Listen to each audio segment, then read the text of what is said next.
በስተመጨረሻ እንግዲህ ካሌብ ለኤደን እውነቱን ሊነግራት ነው ማለት ነው። እንግዲህ ኤደን ዳኒና ቲና እንግዲህ ፍቅረኛ ማቾች እንደሆኑ አታቅም። ዳኒ ቲናን እንግዲህ እህቴ ነው እያላት ነው እስከዛሬ ድረስ የዋሻት ማለት ነው።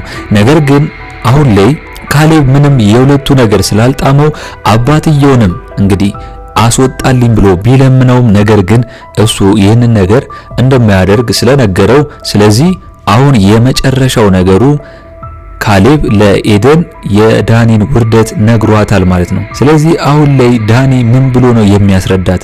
እንግዲህ አሁንም እህቴ ነው ብሎ ነው የሚያስረዳት። ኤደን አሁን ይህንን ከሰማች በኋላ በጣም ነው የደነገጠችው። ምክንያቱም ዳኒን ፍቅረኛዬ ብላ እንግዲህ ለወደፊት ለትዳር ብላ ያሰበችው ሰው በዚህ ነገር ወርዶ ከቲና ጋር እህቴ ከሚላት ከቲና ጋር እንደዚህ መሆን ማለት ለሷ በጣም ያልታሰበ ጉዳይ ነው ማለት ነው። አሁን ላይ ኤደን በጣም ትሰበራለች ማለት ነው። አባትየውም ስለ ሁለቱም ጉዳይ ጠይቃ ነበር። ነገር ግን አባትየው ሊናገር አልፈለገም። እንግዲህ ዳኒ እንዲለወጥ ስለሚፈልግ በራሱ መንገድ አሁን ላይ አባትየው እያስተማረው ስለሆነ እንዲለወጥ ስለሚፈልግ እንግዲህ ሁሉንም ሚስጥር አልነገረውም ማለት ነው። እንግዲህ ትሁት ክፍል 34 ቶሎ እንዲለቀቅ ሁላችሁም ኮሜንት ላይ ክፍል 34 ቶሎ ይለቀቅልን በማለት ይህንን ቪዲዮ ላይክ በማድረግ ጀምሩ። እንግዲህ ዳኒ በገዛ ቤቱ ካሌብን አንቆት ሊገድለው ነበር። አባትየው ባይደርስለት ኖሮ ምክንያቱም ዳኒ ያላሰበው ነገር ገና ለገና ኤደንን ይወስድብኛል ብሎ እንደሆነ ካሌብ አላወቀም። ነገር ግን አባትየው እንግዲህ ምንም እንደማያውቅ በማስመሰል ቤተሰብ ናችሁ ብሎ ሁለቱን አስታርቋቸዋል፣ ገላግሏቸዋል ማለት ነው። ምክንያቱም አባትየው አሁንም ቢሆን ምንም እንደማያውቅ መስሎ የሁለቱን ሴራ እያከሸፈ ነው የሚገኘው። እንግዲህ ለካሌብ ያንን ነገርም ለካሌብ አባት ዳኒ ነግሮታል። እኛም ኤደንን እንደሚወዳትና እንዳያጣት ነው የፈራው። የካሌብ አባት ተስፋ እንዳይቆርጥና እሷን የመሰለች ሴት እንደማያገኝና እንግዲህ ዳኒ በኤደን እሷን ይዞ እንዲያገባት ነው ነግሮታል ማለት ነው። ሌላው ደግሞ ቲና አሁን ላይ ምን አስባ እንደሆነ ባይታወቅም ይቅርታ እየጠየቀች ነው። እንግዲህ አንድ እድል እንዲሰጧት አሁንም ቢሆን ቲና ሌላ ነገር እንዳሰበች ባናውቅም አሁን ላይ ግን ይቅርታ በመጠየቅ ቤተሰቦቹ እንደገና እንዲያምኗት እያደረገች ነው ማለት ነው። እናም ያደረገችው ነገር ከባድ እንደሆነና አባትየው ግን ለሷ እንዳዘነባትም ይቅርታ እንደሚያደርግላትም ነግሯታል። ዳኒ አሁንም ተመልሶ ብር እንዲሰጠው አባትየውን እየለመነ ነው። የካሌብ አባት ግን ከዚህ በኋላ ገንዘብ እንደሌለውና ሰርተ ተለወጥ ብሎታል ማለት ነው። አሁን ላይ ፋዘር ዳኒን እያስተማረው እየተበቀለውም ነው የሚገኘው። ምክንያቱም የሰው ገንዘብን ስለሚመኝ ይህንን እንዲያቆም እያስተማረው ነው ማለት ነው። ሌላው ቲና ኤደንን ማን እንደሆነችና ለነ ካሌብ ያላትን ዝምድና ለማወቅ እንግዲህ በጊዜ ይህንን ነገር ፈልጋለች። ምክንያቱም ካሌብ አሁን ላይ ቲናን አዲስ ፍቅረኛ ሊይዝ ነው እያላ ስለሆነ ኤደንን መስሏታል ማለት ነው። ምክንያቱም ብዙ ጊዜ እቤታቸው ኤደን ስለምትመላለስ ከአባትየው ጋር ስለሚያወሩ እንግዲህ ዳኒ እንግዲህ ቲና ኤደን የአዲሱ የካሌብ ፍቅረኛ ነው የመሰላት ማለት ነው። ኤደን የዳኒ ባህሪ መለዋወጥ አሁን ላይ ግራ ገብቷታል። አባትየውን ብትጠይቀውም ራሷ ቀስ ብላ እንደታወጣጣው ነግሮታል ማለት ነው። አሁን ላይ የቲና መቅናት ኤደን የካሌብ አዲሱ ፍቅረኛ ናት ብላ ዳኒ ስትነግረው ያው ዳኒ ኤደንን ስለሚወዳት ቲናን ራስሽን እንደ ደና ሰው አትይ ብሎ አጥረግርጎ ሰድቧታል ማለት ነው። ምክንያቱም ዳኒ በሚስቱ በኤደን የሚመጣበትን ሰው እንግዲህ እንደማይምርና በእሷ የሚመጣበት ሰው እንደማይወድ እናውቃለን። ቲናን ብትሆን ቲና ላይም እንግዲህ ሰድቧታል ማለት ነው።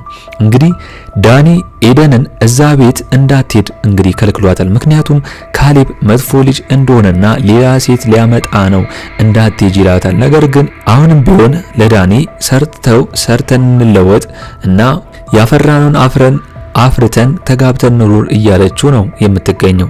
ምክንያቱም ኤደን የጥቅም ሰውና የገንዘብ ሰው የሰው ገንዘብን ብር ስለማትመኝ ሰርቶ በመለወጥ ነው የምታምነው። ይህንን ነገር በተደጋጋሚ ጊዜ እንግዲህ እድል እየሰጠችው ነው። ዳኒ አያውቅም እንጂ ለዳኒ በጣም ብዙ እድል እየሰጠችው ነው የምትገኘው። ይባስ ብሎ ዳኒ አባትየውን ሄዶ ኤደንን አትምጪ በላት ብሎ እንዲነግራት ፈልጎ ነበር። ነገር ግን አባትየው እንደዛ እንደማይላትና የኤደንን ምክር ሰምቶ ከእሷ ጋር እንዲሆን ከእሷ ጋር እንዲሆንና እንዳይረፍድ ነግሮታል ማለት ነው። ቲና ግን በንዴት ኤደን ጋር በመሄድ ከካሌብ ጋር ታማግጫለች ብላ ሰደበቻት። ዳኒ ይህን ነገር አናዶታል። ለዳኒ ነግሯለች። ዳኒ እንድትረጋጋና ቲናን እንደሚያናግራት ነግሯታል። አሁን ላይ ዳኒ በንዴት ቲና ጋር በመሄድ ኤደንን እንዳታስጨንቃትና እንዳታርፍ ነግሯታል ማለት ነው። ምክንያቱም አሁን ላይ ዳኒ ሰግቷል። ካሌብ ሚስቱን ካሁን ይነጥቀኛል ወይም ይወስድብኛል ብሎ እያሰበ ስለሆነ ማለት ነው። አሁን በስተመጨረሻ ካሌብ መሮታል። አባቱን እነ ቲናን እንዲያባራቸውና ከዚህ በፊት ፍቅር አውሮት እንደነበርና አሁን ግን እንዲያስወጣቸው ነግሮታል። ነገር ግን አባትየው በጣም ስለጎዱትና በጣም ከዚህ በፊት ስለተጫወቱበት እንደሚያካክስና እስከሚበቀላቸው ድረስ እዛው ቤት የፈለገው። በነገራችን ላይ አባትየው የማያስወጣቸው ምክንያት ከወጡ በኋላ ሌላ ጣጣና አሁን ላይ ሁለቱም ተስፋ ስለቆረጡ የሚፈልጉትን ነገር ስላላገኙ ከወጡ እንግዲህ እንዳያጠቋቸው እዚሁ እቤት ሆነው ማየቱና መከታተሉ አስፈላጊ ነው ብሎ ለካሌብ ነግሮታል። ካሌብ ሁልጊዜ ያምናል፣ ይቸኩላል። ነገር ግን አባትየው እንዳለው ሁሉንም ነገር በጥበብና ቀስ በማለት ሲሆን መቸኮል ምን ያህል ዋጋ እንደሚያስከፍል በተደጋጋሚ ጊዜ ካሌብን ልጁን እየመከረው ነው የሚገኘው። ምክንያቱም ካሌብ እየቸኮለ ሁሉም ነገር ሲቸኩል ነበር። ያኔም በእሱ ላይ እየተጫወቱበት እንደሆነ ያላወቀው በጣም ብዙ ጊዜ ማለት ነው። ነገር ግን አባትየው ይሄ ነገር ዋጋ እንደሚያስከፍለው ስለነገረው አሁን ተጠንቅቆ ቀስ ብሎ እነሱን ማየት ነው ያለበት ማለት ነው። አሁን ላይ ዳኒ ኤደን ፍቅረኛው እንደሆነች ቲና እንድታውቅ አይፈልግም። ቲና ደግሞ ኤደን ማናት የሚለው ነገር እንግዲህ በጣም እያሳሰባትና ይህንን ነገር ማጣራት እየፈለገች ነው ማለት ነው።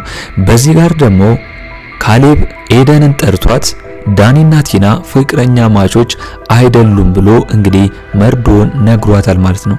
ስለዚህ ኤደን እስከዛሬ ድረስ እሱን እያመነችውና እሱን እየወደደችው መኖሯ ለሷ በጣም ትልቅ ስህተት ነው ብላ ታርፋለች ማለት ነው። ምክንያቱም እንግዲህ እንደዚህ አይነት ሴት እንደምናየው ከሆነ አንዴ ከወደደች ወደደች ነው። ምክንያቱም እሱን ገንዘቡን ብላ ሳይሆን ማንነቱን ብላ ነው የቀረበችው፣ ገንዘብን አላስቀደመችም። ቲና ግን አሁንም ቢሆን ገንዘብን እያስቀደመ ነው ያለው። እሱንም ሰርቶ መለወጥ እየቻለ ያልሰራውንና እንግዲህ ያልዘራውን የሰው ሀብት ንብረት ለመውረስ ነው እንግዲህ በቀላሉ እየፈለገ ያለው ማለት ነው። ኤደን በተደጋጋሚ ጊዜ ዳኒን እየለመነችው ነው የምትገኘው። ምክንያቱም ሁለቱም አንድ ላይ ሆነው እንዲቀየሩና በራሳቸው መንገድ ገንዘብ ማምጣት የሚችሉበትን መንገድ እየፈላለገች ነበር። ነገር ግን ዳኒ በሷ ጉዳይ አሁንም ቢሆን አይስማማም ማለት ነው። አሁንም የሷ ተቃራኒ የሚሆነው ቲና አሁን ላይ ተስፋ ስለቆረጠች እዛ ቤት የሆነ የያዘችውን ነገር ወይም ደግሞ በቂ ሀብትና ንብረት ወይም ደግሞ በቂ ገንዘብ የሚያወጣበትን እቃ እየፈለገች ነው ማለት ነው። ምክንያቱም የሆነ ነገር ይዛ ለመጥፋት ከዛ ቤት። አሁን ላይ ዳኒ ሁለቱንም እንዲወጡ ቢጠይቃቸውም በአባትየው ምክንያት ነው እስከዛሬም ድረስ እዚህ ቤት እየቆዩ ያሉት ማለት ነው። እንግዲህ ዳኒ ከአባትየው ጋር ተግባብቷል። አባትየው ምንም እንደሚያውቅ አስመስሎ እንግዲህ ለዳኒ እየሰራለት ነው ማለት ነው። በዛው ለዳኒ አሁን ላይ አባትየው የሚያወራው ነገርና ለሱ የሚመክረው ነገር እንደ ትምህርት ነው። እንግዲህ ዳኒ በአባትየው የሚለው ነገር በትምህርት ነገር ወስዶ ራሱን መለወጥ የሚችል ከሆነ ከበቂ በላይ እንግዲህ እየመከረው ነው የሚገኘው። ነገር ግን ቲና ያለች ዳኒ የሚለወጥ አይመስለኝም። ቲና አሁንም ቢሆን የውሸት ይቅርታ እየጠየቀችና እነሱ ልብ ውስጥ እንደገና ለመመለስ ነው የፈለገችው። ነገር ግን አባትየው ከዚህ በፊት እንዳያት አሁንም ማምናትም። ስለዚህ አሁንም እርሷ ሌላ አስባለች። እንግዲህ አሁን ላይ የኤደን መጨረሻ ምንድነው የምትሉት? ኤደን አሁን ላይ ካወቀች ዳኒ ከቲና ጋር ፍቅረኛ እንደሆኑች ካወቀች ምንድነው የምትገባው? ምንድነው የሚወጣት? እናንተ ይህንን ጉዳይ እስቲ ሀሳብ አስተያየታችሁን ኮሜንት ላይ አስቀምጡልኝ። እንግዲህ የዛሬው አስተያየቴ ይህንን ይመስል ነበር። ትሁት ክፍል 34 ቶሎ እንደተለቀቀ እኛም በኮሚኒቲ ፖስታችን ስር ወዲያው ለእናንተ የምናስቀምጥላችሁ ይሆናል ማለት ነው። ለቻናሌ አዲስ ከሆናችሁና ሰብስክራይብ ያላደረጋችሁ ካላችሁ ሰብስክራይብ በማድረግና የደውል ምልክቱን በመጫን ቤተሰብ እንድትሆኑን በአክብሮት እንጋብዛለን። በቀጣይ ክፍል እስከምንገናኝ ድረስ መልካም ቆይታ ይሁንላችሁ። ቻው ቻው።